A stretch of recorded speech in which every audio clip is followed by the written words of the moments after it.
या रिसॉर्टमध्ये हे जे झाड आहे अगदी आकर्षित करून जातं. छान मेंटेन केलेलं आहे. त्याला लागूनच हे सगळं ग्रीनरी त्यांनी तयार केलेली आहे. लहान मुलांसाठी खेळण्यासाठी जागा आहे. जेवण्यासाठी देखील बाहेरची जागा आहे. हा मेन एंट्रन्स आहे. अगदी हायवे टच.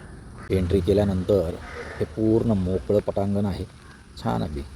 हे बघा, हे जे छोटे छोटे दिसत आहेत ना, इथं बसून आपण मस्त शांतपणे इथं जेवणाचा नाश्त्याचा आस्वाद घेऊ शकतो. जो सर्वांना रिसॉर्टमध्ये आवडतो तो स्विमिंग पूल स्वच्छ आहे आणि त्याच्यासमोरच हे राहण्यासाठी रूम्स देखील आहे.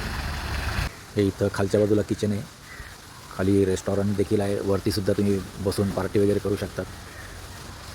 आणि मग अशी दाखवलं त्याप्रमाणे अशी मस्तपैकी छान तुम्हाला असं बसून गार्डनमध्ये एन्जॉय करता येतो. इकडं आल्यानंतर तुम्ही अशी बरीच ठिकाणं तुम्ही एन्जॉय करू शकता. इथे अशा प्रकारच्या रूम आहेत. आतमध्ये एंट्री केली की स्वच्छता मेंटेन केलेली आहे. या अशा रूम आहेत. समोर बाल्कनी पण आहे. प्रकृती ॲग्रो फार्म जवळपासून फक्त 2 किलोमीटर अंतरावर आहे. तिथं तुम्ही भेट देऊ शकता आणि माझा व्हिडिओ दाखवला की तुम्हाला कन्सेशन देखील मिळेल.